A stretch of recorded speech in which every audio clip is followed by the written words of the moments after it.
We actually have a marker on our courthouse lawn in recognition of Lowell Bales. People of my generation and younger, maybe even older generations, go by that number of times in a year, number of times in their lifetime, probably have no idea who Lowell Bales was or the significance that he plays, not only in local history, but in the history of aviation and the history of air travel, commercial use, and military use. Lowell Bales was born January 24th, 1900 in Mason, Illinois. At the time Lowell was born, this is roughly 4 years before the Wright brothers' first flight. When Lowell was 8 years old, his family would relocate from Mason, Illinois to Newton, Illinois. At that time, the airspeed record was 34 miles per hour. He graduated high school in 1918. At that time, the airspeed record was 126 miles per hour. Lowell would spend a year in Baltimore working in the shipyards before returning to Illinois. He actually settled in southern Illinois and worked in the coal mines. Eventually, he was able to log enough hours to get his transport pilot license, and he would leave southern Illinois for the south. Eventually, he would settle in Springfield, Massachusetts, and he would start working for a pair of Granville brothers. The Granville brothers were more interested in the aviation racing circuit. The airspeed record at the time that Lowell entered into aviation racing was 278 miles per hour. Lowell would participate in the Sirius Derby in 1930. The Sirius Derby was an all-American derby that spanned 6,000 miles, and it lasted 10 days. And the racers would participate, jumping city to city, in what would be the longest aviation race in history. Lowell came in second during that race. In 1931, Lowell would participate in the National Air Races. He took home 3 trophies. Over the course of these days, he actually would log speeds higher than the current world record. They were unofficial at the time, but he logged speeds in excess of the 278 miles per hour, which was that current airspeed record. In the latter part of 1931, Lowell and the Granville brothers took a plane up to the airfield outside of Detroit, Michigan. One day he logged a speed of 314 miles per hour. The way that you had to get recognized as the airspeed record, though, was you had to average the best of 4 runs. It was on the afternoon of December 5th, 1931, that around 1 o'clock Lowell Bales would go out to his plane and climb in the cockpit. Now, in order to make an airspeed run, you had to do it at a height of less than 162 feet in the air. So Lowell climbed to 1,000 feet, and then he would dive the plane down. When he got down to about 150 feet, the plane was going at a tremendous speed, in excess of about 300 miles per hour. At that time, tragedy struck. The gas cap on the plane came loose, went through the windshield and struck him in the goggles. The right wing of the plane tipped up and did 2 barrel rolls and burst into flames. And on December 9th, there was a funeral here in Newton at the Methodist Church. Newton businesses were closed, and an estimated 2,000 people turned out for his funeral that day. It was men like Lowell Bales who showed that speed could be attained, and this wasn't mere stunt work. These were critical advancements that were needed both for military and commercial use, and which furthered advancements for the next decades that would eventually, within a few decades, see space exploration, putting a man on the moon, these commercial flights that we fly today. So these are all products of the sacrifice that not only Lowell Bales, but a number of aviators whose names are often forgotten, sacrificed their lives to achieve, to push the limits to see what was possible.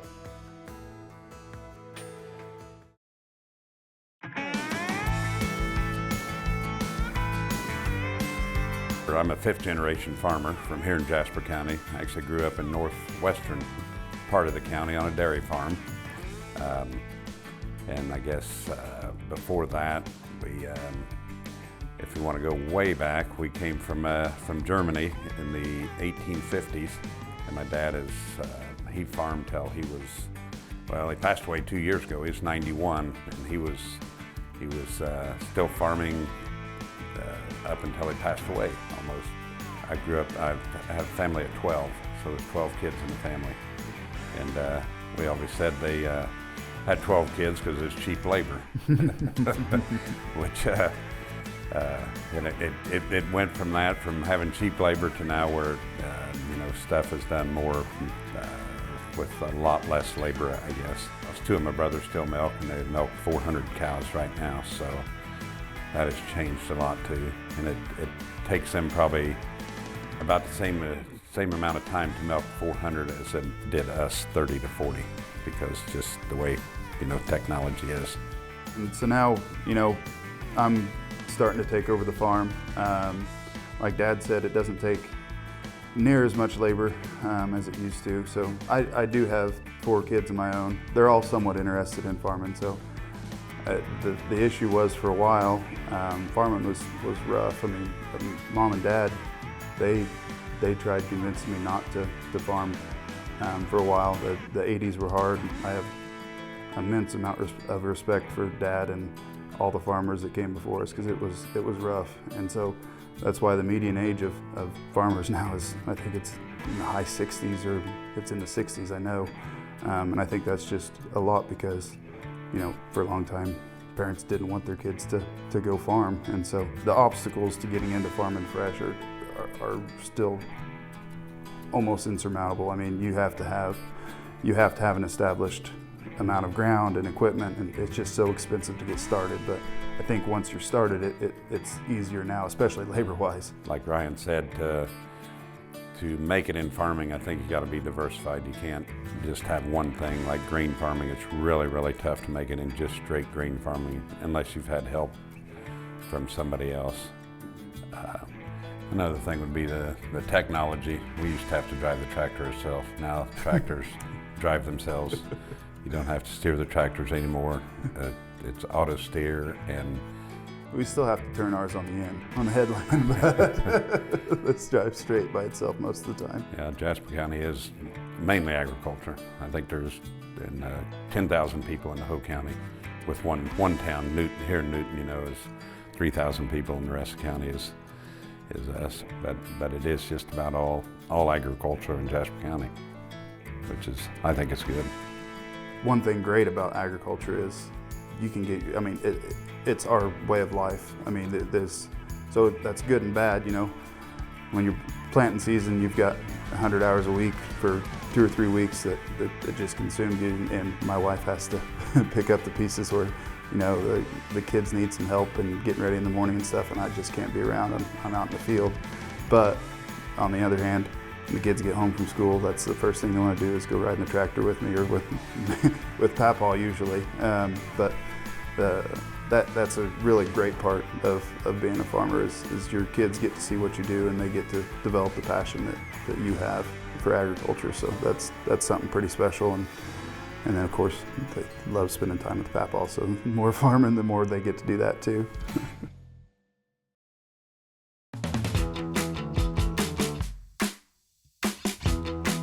There's been a long history of pork burgers in Jasper County.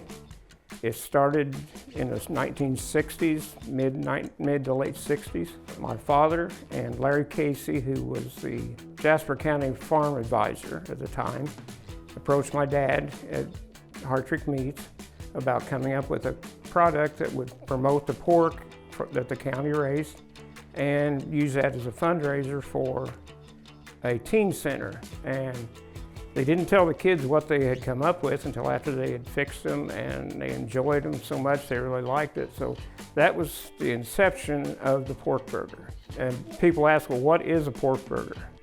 A pork burger is lean ground pork.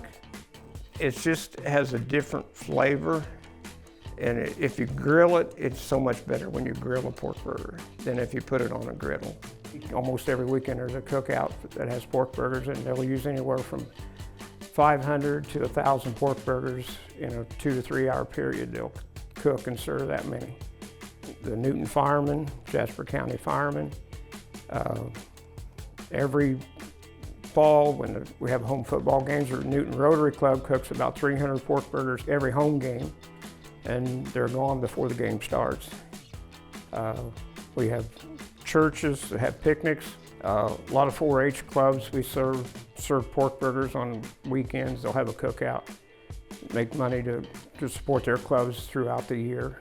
St. Marie has a cork and pork every July that they raise money and give to local charities, groups that have to help them out. All stays in the county, 130-some thousand or some that they give them back in 5 or 6 years, something like that.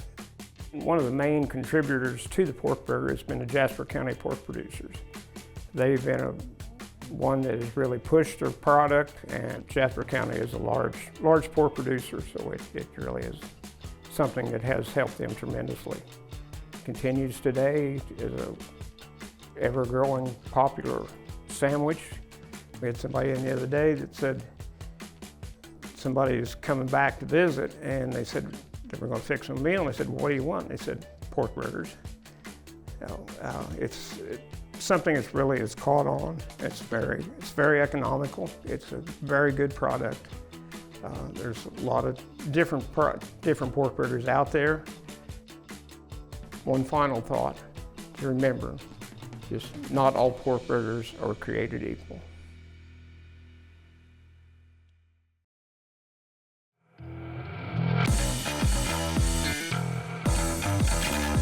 So I kind of blame Holly for this because she signed him up for soccer. She started coaching. She's always been the one kind of pushing behind the scenes, instrumental in getting Farley Field going. As the junior high soccer team took off and thrived, as you said, Matt Creador started coaching the junior high teams, and we were having a chat one night and about how we needed to expand we'd bought some ground, we'd talked about expanding maybe some baseball fields, and he said, well, if you can put in a baseball field, why can't you put in a soccer field? So we said, we can put in a soccer field. Hey, we got this ground, we can do whatever we want, right? So we got together and we talked to the Board of Education about getting high school soccer going. Right now it was just junior high soccer, and it was a club program. So we got that going. That was in 2014 was when the high school soccer program started. We've had so many volunteers over the years. This community, we've said this before, this community will support anything. As long as the kids are involved, people will get behind it. It's awesome. We had a conversation with somebody, it was a person from Olney, and he was like, oh, I see you guys have soccer at Newton now. And we're like, yeah, the community's been awesome. They've donated everything, their time. North Electric came out and set our poles for lights. The county they donated their time and everything to put in culverts and everything we needed. And they're like, Jasper County would support basket weaving if you guys wanted basket weaving. And it was so cool to hear because that's really true. We have a great community. I've counted up before this over the years.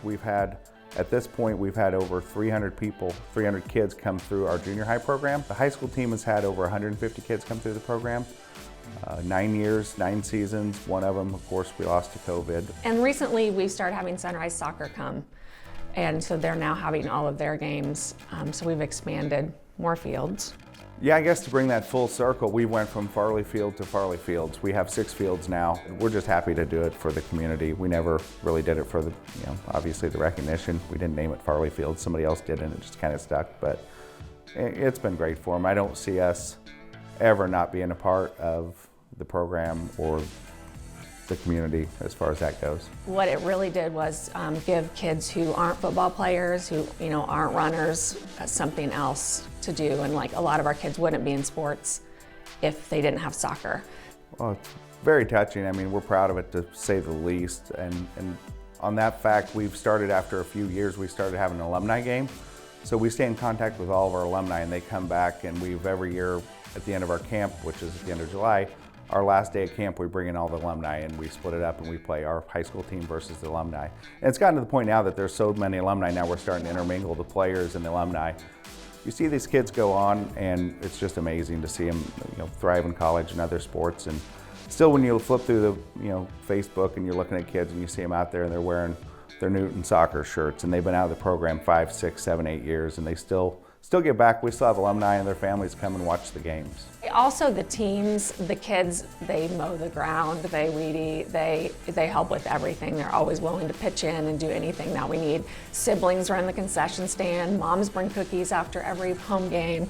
Soccer is a family, really.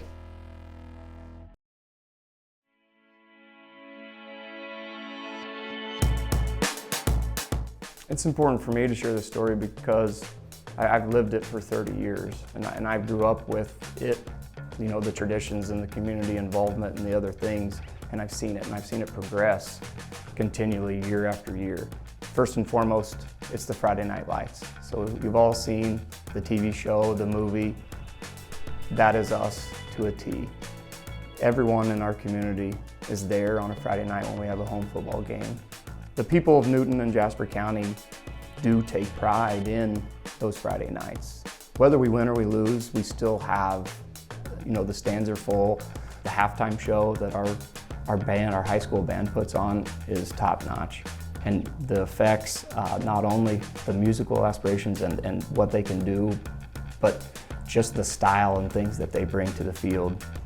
I mean, it puts people on their feet at the end of halftime. Strong boys and strong girls is another one of those traditions that got started probably close to 5 years ago. But there was a group of teachers and educators within our school system that wanted to do something for our children on a health basis, getting them to do exercise, getting them motivated, and also teaching them good core values, respect for one another, always be there, lend a helping hand, cheering one on, not only yourself, and a sense of pride. It's another one of those things that we back ourselves in this community, and we continue to wrap our arms around one another and see those smiles of the children and know what the next generation that we have coming forward is. Those little things like that I hope that they happen in other communities, but I'll put Newton and Jasper County against anyone at any time as far as things that we do for one another here locally. Flowers on the Square. So it's another thing that a couple of people got together and started to decorate our community in these nice summer months. As people drive through our town, they see these beautiful pots of flowers. There's a group that gets together every morning, waters them 7 days a week. In the month of April, they're decorated with blue puzzle pieces and blue lights for autism. There's so many things that if you look at Newton and Jasper County that make you smile and continue to want to know more and what we have and what we do and how do we continue to be blessed here in this community. The benefits in the raffles. I mean, unfortunately we know people get sick and people get terminal illnesses that are very expensive to treat and do other things. But Newton and Jasper County comes together and supports those people each and every time. Whether it's a gun raffle, if it's a benefit dinner, almost every Saturday they will have a pork burger and brat sale, and they donate all of that money to an organization or a group that they've identified that's needing some of those funds. Jeep runs are a big thing for us locally. People get together in groves and come out, hundreds of Jeeps, and they park on the square to start the day.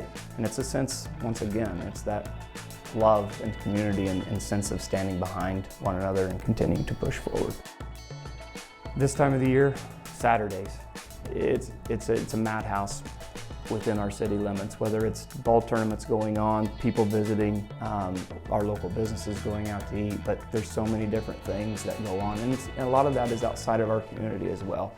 Cruise nights have become a very, very big tradition for us locally. There's a lot of old motorheads, I'll call them here, whether it's in Newton and Jasper County or surrounding communities that like to get those cars out and show people what they have. They park them up on the square, people get to walk around, there's usually some food trucks and other things, but you get a nice crowd and then they get to just cruise. So you get to cruise down Washington Street, which comes right towards the high school, and obviously back down Jordan Street and make the square. The same one that we as children, when we turned 16, that was what we did. You know, that was our cruise path when you first got your license and all the way through high school. Do I have as many years as some of these other storytellers in this community? Absolutely not. But I would bet that they would say that those traditions are still going strong even from when they were children and things. I mean, obviously things change and we adapt and we bring new traditions in. but being able to be a part of it and see it with your own two eyes and experience it is like no other. And there you have it. There's our 15 stories on Jasper County in our latest Our Story program, Jasper County, This Is Our Story. We're back in the studios of WEIU, and that was Joshua Cool putting a bow on this program, kind of summarizing some of the things that we've already seen in the program, some other things, organizations were listed, obviously summarizing how important Friday nights are in Newton, Illinois. So that was how we ended that segment, and just a lot of color, Keanne, and a lot of Newton Eagles throughout the program. For sure. And you know, something that we all learned as part of this program is the one thread that is continuous throughout the entire program is community support, family, helping one another, giving back, supporting your neighbors, your friends, your families. That is a common thread through the entire program. That is what Jasper County is all about. And that's what we showcased tonight. That's what everyone in this studio is showcasing. They're here to support their friends, their families, the storytellers. They've been a part of this program. We need you to call in and support them and tell them thank you, and support your local public broadcasting station tonight as well. Yeah, we need your support. And if you were in the band, if you played football, you played soccer, you were a Newton Eagle, playing sports, the band, anything, we'd love to hear from you.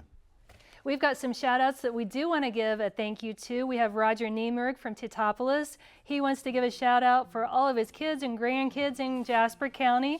And then we also have Pam Cooper, who called all the way from Florida. It's a daughter of a couple we have here, and also in the last break was another daughter that called in to support their parents. So thank you to both of you for calling in tonight. All right, very good. I think I'm going to go over and interview Ronnie Myers now on MVP Happy Holler, so let's All go ahead right, and do that. sounds good. Ronnie, thank you for being here tonight, and a great story on the Holler, and want to ask you, what are you most proud of? What MVP Happy Holler? It's been in Jasper County for a little over 20 years. I would say how much it's grown. We went from having a couple people on a Saturday to hundreds on a Saturday from all over the world. We've had people from all over the world show up. That is how big it's gotten over the years, just our little dive bar. And your little dive bar is a part of this program, Yeah. Jasper County, and how proud of you are you to be able to share this? The Oh, place I'm so thankful that I got invited to. I'm so grateful that I was involved in all of this. Well, we appreciate your story. Hopefully they're calling in Yeah. for you or another part of the program. Thank you very much for your story on MVP Happy Holler. Thank you very much. Keanne, back to you. All right, well, I was going to interview both Chad and Holly, but Holly got a phone call, which is fine with us. So I'm going to interview you, Chad. We just heard the Farley Field story, which is amazing. So many WEIU. kids Yes, this is Holly. were showcased in that story. How does it make you feel to be able to showcase all of those kids in this program? It feels great. I think we mentioned some of the Thank numbers you. before. We have over 150 kids that have come. Okay, well, everyone. Sorry. We've had over 150 kids that have come through at least the high school program by now, and this is our 10th season. Okay. So at this point, Bye. some of the kids that came through the program at first, they are in their upper 20s now. So we're seeing them in our alumni games, and they're here with their families. They're here with their wives, their kids, and now their kids are starting to come through our kids' camps. And Yeah, it's so just many. unbelievable to see the impact that we've really had with it. So. Yeah. Did you have anything you wanted to add as well? No, that's good. Yeah, that's good. Yeah, you said what you said in the story. Yeah, no, Leah Creedor called to give a shout out to everybody. That's the soccer coach's wife. That's Tom Clark's granddaughter.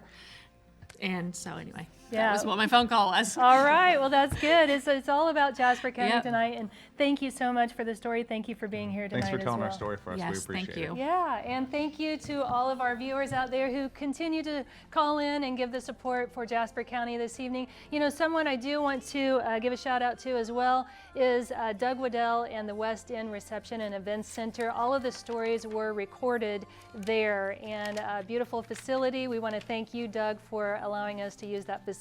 So that was another shout out I wanted to give. I'm looking over to your left and I see Burl Ives, and this program I think we got to share about two famous people from Jasper County. Burl Ives certainly is pretty well known amongst a lot of people because he was in Rudolph the Red-Nosed Reindeer, which will be 60 years old next year, and also attended EIU back in the day. And I would like to think that this program has made Lowell Bales a little bit more well-known and for his achievements trying to achieve record speed. So Right, and let's hope that more people know about him through this story. And we certainly know a little bit about the pork burger, and they're not all created equal. No, that's a line that we will never forget. Absolutely. Our story lore. Very good. So once again, we are offering the DVDs, Blu-rays. Give us a call. We're still here live. We're going to be here for a few more minutes. Give us a call. We've never had a phone blitz tonight. We almost did. Let's do it. A phone blitz is when every single phone is ringing. We want to try for it. If you have any inkling to give us a call, right now is the time to call, because we're not going to be live much longer. We're here just for about 4 more minutes, if that. The number's at the bottom of your screen. You can call Support Jasper County, your friends here.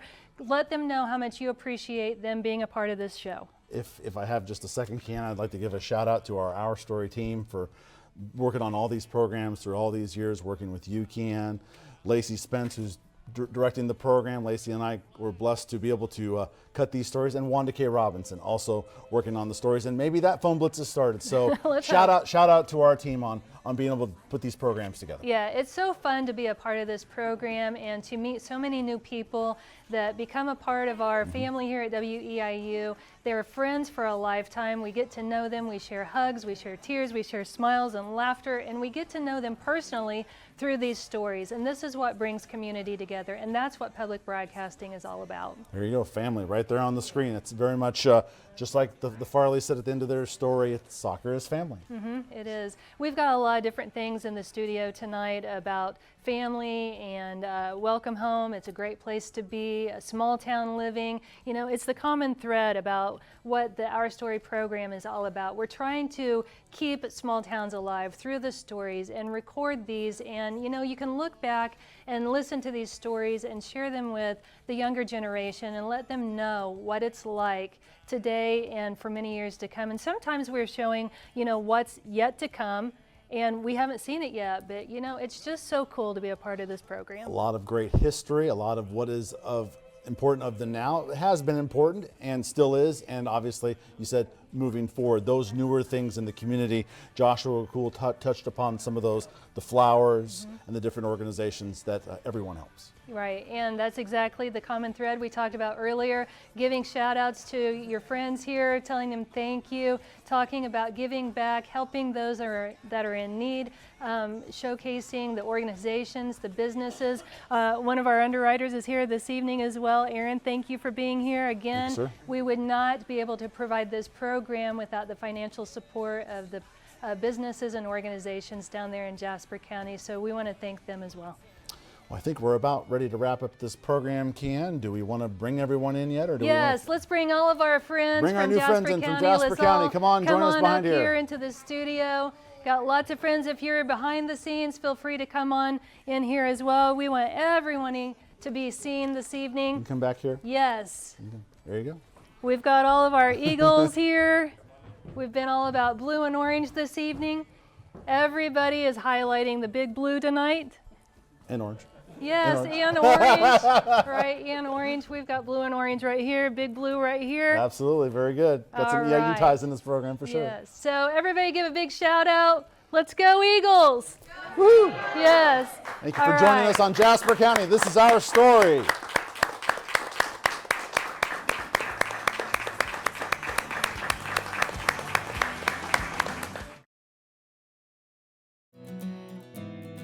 Jasper County, This is Our Story on WEIU is brought to you in part by Apex Clean Energy was founded with a singular focus to accelerate the shift to clean energy. More information about how Apex Clean Energy is available at apexcleanenergy.com. Apex is proud to support Jasper County. This is Our Story on WEIU. Thank you to the storytellers from Jasper County from Apex Clean Energy.